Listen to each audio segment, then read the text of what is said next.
J'allais dire une mastodonte qui nous retrouve donc sur ce plateau.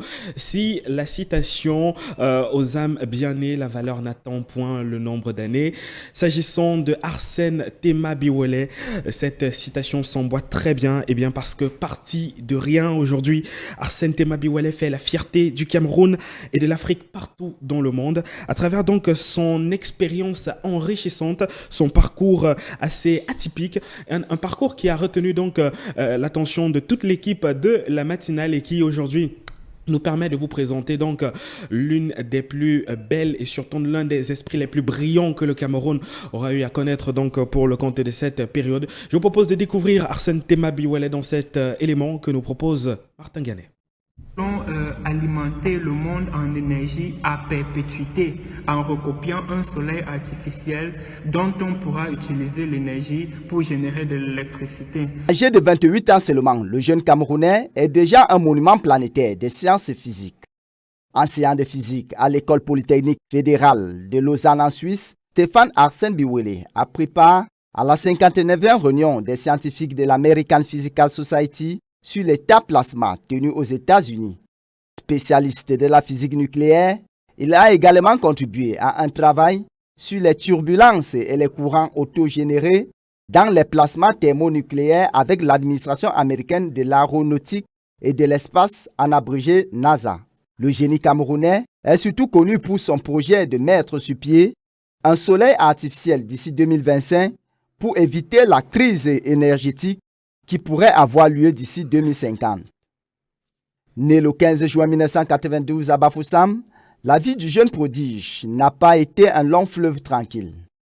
Issu d'une famille modeste et d'une mère célibataire, le jeune Stéphane Arsène Biwele a eu une santé très fragile. Pourtant, malgré tout, il va s'accrocher à la physique, dont l'anecdote souligne qu'il étudiait grâce à une lampe tempête. Comme le dit l'adage, à cœur vaillant, rien d'impossible. Après son baccalauréat C, il va obtenir une bourse pour poursuivre des études de sciences nucléaires à l'Université polytechnique de Turin grâce à l'ambassade d'Italie. C'est de là que tout est parti. Le jeune ambassadeur de Youth Connect est actuellement au Cameroun pour un séjour au pays natal. Il a été reçu en audience le 8 juin dernier par le ministre de la Jeunesse et de l'Éducation civique, Mounouna Foussou, à qui il avait confié son désir de mettre au profit des universités camerounaises des cours bénévoles durant son séjour qui prendra fin en février prochain. Et voilà donc le décor planté par les soins de notre très cher Martin Ganet. Et je vous l'annonçais déjà avec nous sur ce plateau, Arsène Tema Biwele. Bienvenue sur le plateau de H Matin. Comment allez-vous? Je vais très bien, je suis très content d'être là. Alors, ça fait quelque temps déjà que vous êtes au Cameroun. On a pu l'écouter notamment dans cet élément proposé. Une enfance pas très facile, on va le dire, du côté de la région de l'Ouest, un peu maladif également, dans des conditions de vie assez modestes. Aujourd'hui, quelle est la vision de Arsène quand vous regardez tout ce parcours, qu'est-ce que vous dites? Je me dis que j'ai bien fait de m'agripper à mon rêve. Je me dis que j'ai bien fait d'être résilient aux difficultés. Je me dis que lorsqu'on a une passion et lorsqu'on a un rêve, quelles que soient les difficultés, on doit s'agripper. Le fil conducteur de mon parcours a été le désir d'aider ma communauté, d'aider ma famille et surtout de braver les différentes difficultés qu'on avait. Absolument. Braver les difficultés, notamment, on l'a souligné, il y avait parfois absence d'énergie pour apprendre ces leçons, mais malgré cela, vous dites non, il faut y aller, il faut vraiment aller de l'avant, et vous décidez effectivement, après donc l'obtention de votre baccalauréat, de vous inscrire du côté de l'université de Chang. Racontez-nous, comment était l'expérience de ce côté? Ok, après mon baccalauréat, j'étais extrêmement passionné par les sciences physiques et j'avais découvert cette filière qu'on appelle le génie nucléaire, si vous voulez, en classe de terminale. Et le génie nucléaire, j'avais compris qu'avec cette filière, on pourrait alimenter le monde en énergie à perpétuité. Et donc, dans l'enfance, vu que dans les conditions difficiles, je voulais aider ma communauté, je me rends compte en classe de terminale que je peux aider l'humanité entière avec de l'énergie. Donc, je vais d'abord à l'université de Chang pour apprendre un peu plus sur la physique. Mais en réalité, c'était une escale qui m'aidait à préparer mon départ pour l'Italie parce qu'on ne forme pas de génie nucléaire au Cameroun et c'est pour ça que j'ai dû m'expatrier. Absolument. Et puis, on peut le dire tout de même, quand on parle de génie nucléaire, il s'agit des sciences dures, c'est assez compliqué.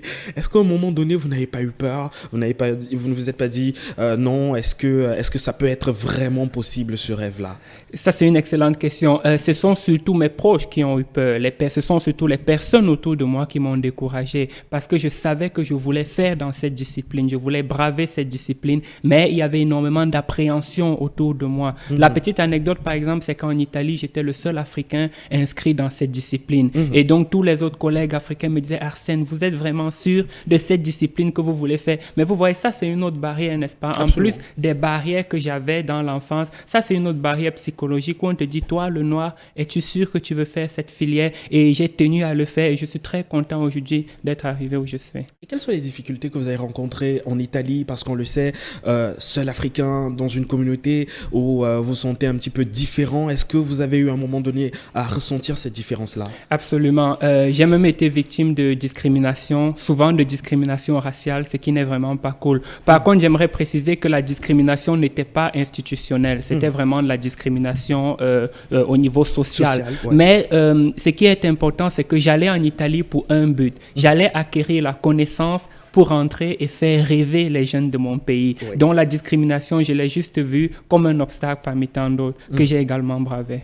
Après, effectivement, votre obtention du diplôme d'ingénieur donc du côté de l'Italie, vous toquez les portes des États-Unis et par le concours des choses, vous retrouvez donc dans cette magnifique institution.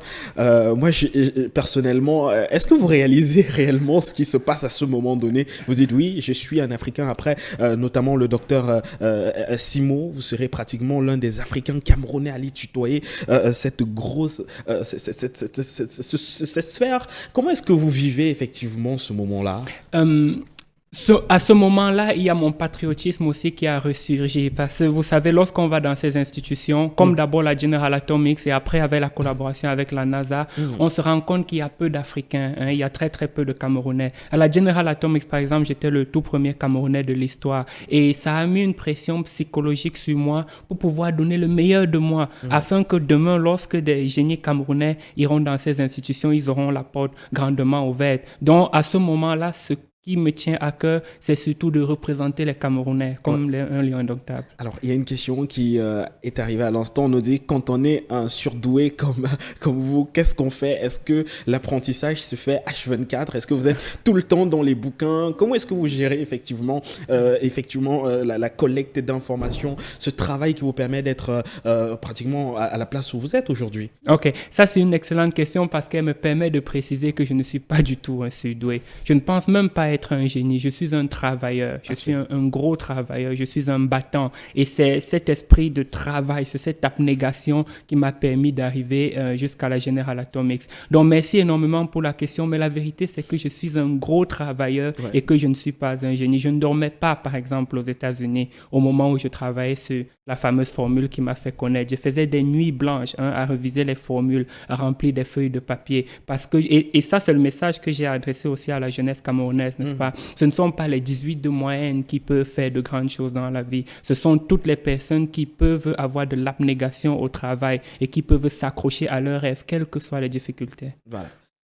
Question un petit peu indiscrète. General Atomics du côté des États-Unis. Est-ce qu'on peut savoir environ combien gagne une personne qui travaille dans cette magnifique institution? Ok. Vous savez qu'en général, les hommes de science ne sont pas très riches, comme vous le savez. Et c'est aussi le but de notre campagne scientifique dernièrement. C'est de dire, s'il vous plaît, considérez plus l'éducation et la science et mettez-y plus de fonds. On l'a compris en 2020, par exemple, avec le Covid, que vous avez vu, les sportifs se sont assis et ils ont demandé aux scientifiques de trouver des solutions pour le Covid. Ce qui fait que nous aimerons que l'équilibre, si possible, soit un peu mieux rétabli, c'est-à-dire qu'on donne plus plus de fonds à la science. Pour l'instant, les scientifiques gagnent leur vie normalement, mais ils ne sont pas riches, si vous voulez. Voilà, donc pas de salaire mirobolant, exorbitant, pratiquement au rang des footballeurs ou encore des grands sportifs, comme vous l'avez souligné. Salaire pas modeste non plus. On réussit à vivre. On a comparé la NASA au Real de Madrid de la science, mais je vous assure que les ingénieurs de la NASA ne gagnent pas comme les footballeurs du Real de Madrid. Alors pas du tout. C'est très impressionnant. Alors racontez-nous un petit peu le quotidien d'un personnel peut-être de la NASA quand on arrive dans cette institution. Comment ça se passe? Est-ce qu'il y a véritablement ce climat social? Est-ce que c'est une entreprise comme toutes les autres ou encore la réalité elle est un peu plus différente quand même?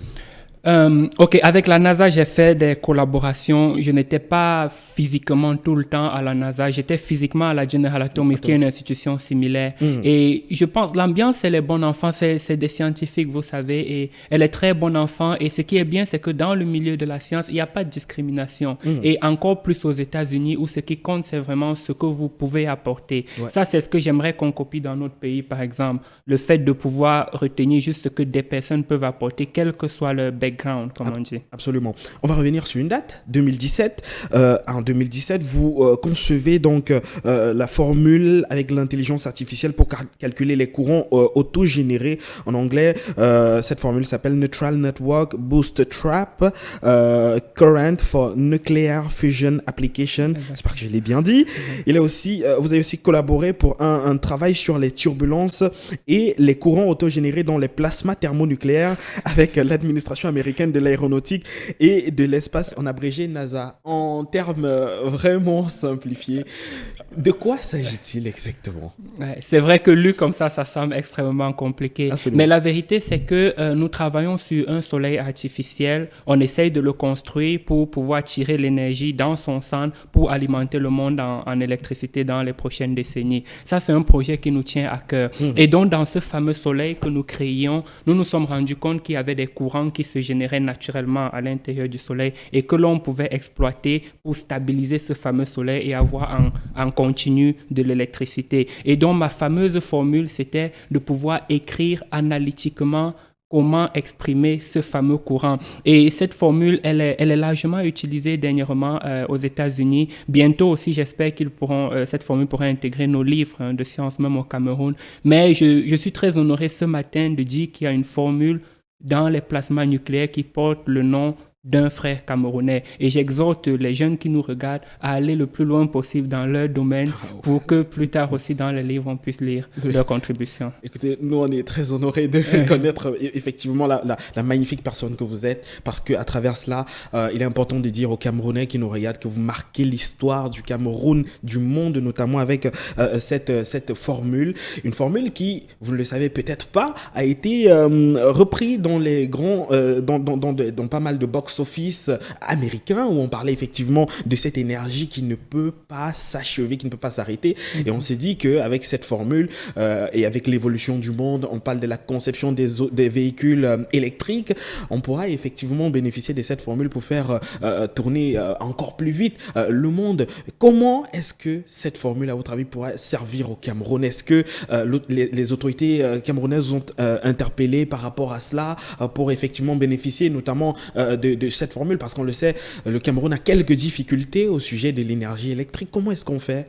Ok, ça c'est une excellente question. Cette formule va bénéficier au Cameroun sur deux plans, sur le plan direct et sur le plan indirect. Sur le plan indirect, c'est ce que nous vivons déjà en ce moment. Pour pouvoir arriver à concevoir une formule de la sorte, il faut énormément travailler et avoir de l'expertise dans un domaine. Dans le Cameroun, en ce moment, j'essaye de partager mon expertise avec les étudiants à l'université, avec nos professeurs et même avec les plus jeunes. Donc déjà, dans ce sens, le Cameroun bénéficie déjà un peu de mon expertise en physique des plasmas et en physique nucléaire. Et ensuite, de manière directe, on doit être légèrement patient parce que pour l'instant, ce qu'on fait au Cameroun, c'est qu'on essaye d'exploiter l'énergie de notre soleil, celui qui est le soleil naturel qui est dans le système solaire. Et on espère que dans les prochaines décennies, vu que la demande en énergie sera croissante et sera grande dans un pays où la population croît exponentiellement et où il y a le besoin de l'industrialisation, cette formule pourra nous faire avoir aussi ce petit soleil artificiel pour pallier à nos besoins énergétiques et nous faire véritablement nous développer.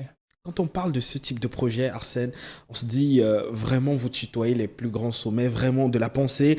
Quand on est véritablement à cet état d'esprit, dans cet état d'esprit, c'est quoi la suite? Qu'est-ce qu'on a encore envie d'accomplir? Ah, mais ça c'est une parfaite question. En fait, la suite, vous voyez, vous avez bien dit qu'aux États-Unis, lorsque la formule a été découverte, on a parlé des implications et tout le monde était bien content. Et donc aux États-Unis, ils avaient ce fameux article qu'ils ont écrit sur moi, le gars de Bafoussam qui a fait le rêve américain.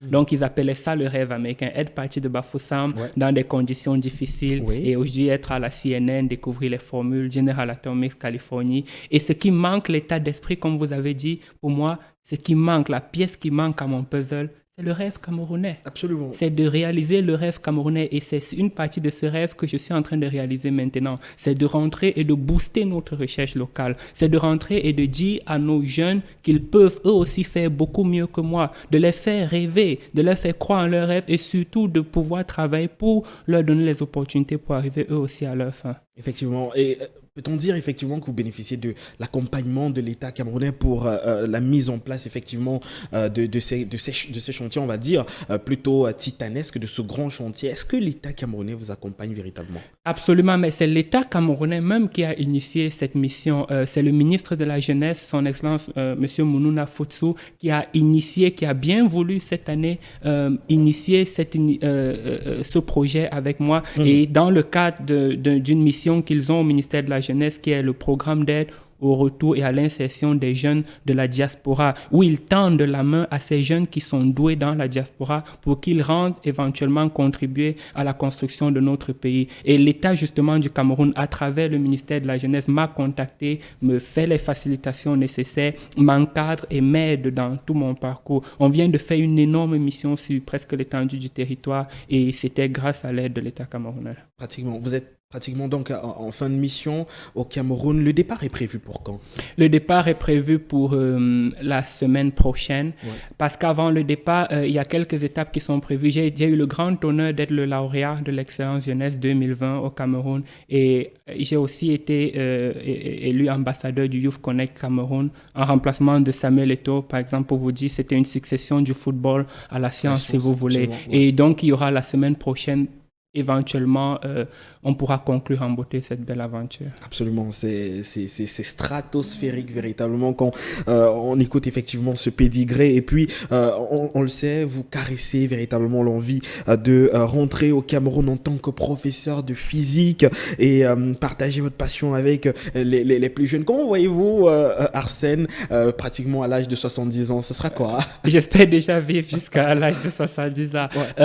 J'espère à 70 ans qu'on aurait travaillé au Cameroun pour avoir de grosses institutions similaires à celles qu'on a en Europe et aux États-Unis. J'espère à 70 ans qu'il y aura des Arsène Temabiolé qui ont fait mieux que moi. J'espère qu'à 70 ans, ce ne sera plus un événement lorsqu'un Camerounais ira à la NASA ou à la General Atomics parce qu'à ce moment, les Camerounais auront démontré toute leur potentialité. J'espère à 70 ans que j'aurai contribué à booster la science dans mon pays et par ricochet la vie sociale et la vie des populations. Et à travers votre expérience aujourd'hui, quel est votre regard concernant la race? Est-ce qu'on peut parler encore de race supérieure? Est-ce qu'il doit encore, rester dans les esprits des Africains le complexe d'infériorité aux autres races? Est-ce que les Africains peuvent vraiment apporter quelque chose de mieux pour l'avenir du monde? Absolument, absolument, vous avez totalement raison. On ne peut plus parler de concept de race parce qu'il n'y a pas de race supérieure. Et vous savez, même à l'époque antique, les sciences viennent de l'Égypte antique. Je ne sais pas si vous savez, les mathématiques, par exemple, sont nées là-bas. Donc, au cours de l'histoire, il y a eu des races, par exemple, qui ont dominé les domaines des sciences. Il y a d'autres qui ont moins dominé, mais ce n'était pas pour un facteur biologique, si vous voulez, ou congénital. C'était juste dû à des faits sociaux. Donc, il n'y a pas de race supérieure. Et je suis très content qu'il y ait des éminents scientifiques en ce moment qui soient africains et qui soient même des femmes, par exemple, même les femmes, parce que ce complexe ne concerne pas juste les Noirs, ça peut concerner peut-être les femmes Il y a les femmes aussi qui brillent dans les domaines scientifiques. Il y a des femmes noires qui brillent dans les domaines scientifiques. Donc, je pense que c'est très bon. Voilà, on peut prendre toute une journée pour parler avec vous de votre parcours et notamment de vos projets pour l'Afrique. Mais on va bientôt sortir malheureusement de cette interview. Je préfère qu'on revienne un petit peu sur votre vie privée. On sait que vous avez convolé en juste nous. C'était il y a quelque temps déjà avec Ashley. Comment ça se passe, la vie de couple d'un scientifique? Elle est tout à fait normale, sauf que je travaille trop, malheureusement. Et donc, on a ces petits problèmes dans la vie de couple. Je dois énormément travailler parce que vous savez que je suis enseignant. Absolument. Et donc, il y a toutes ces épreuves à corriger. Les enseignants le savent bien aussi, c'est pas facile. En même temps, j'ai mon travail de recherche parce que je suis un chercheur à la base. En même temps, je suis enseignant et c'est pas facile pour le temps, mais elle me soutient énormément et c'est comme ça qu'on réussit à avancer. Voilà. L'un des grands génies, et c'est vrai qu'il est très modeste là-dessus, de ce siècle, effectivement, était avec nous sur ce plateau. Un dernier mot pour sortir véritablement de cet entretien. Arsène, qu'est-ce que vous pouvez dire à ces Camerounais, ces jeunes Camerounais qui nous regardent ce matin et qui souhaitent également être à la tête, pourquoi pas, de ces magnifiques institutions ou encore créer effectivement l'impulsion à partir de la ville de Bafoussam?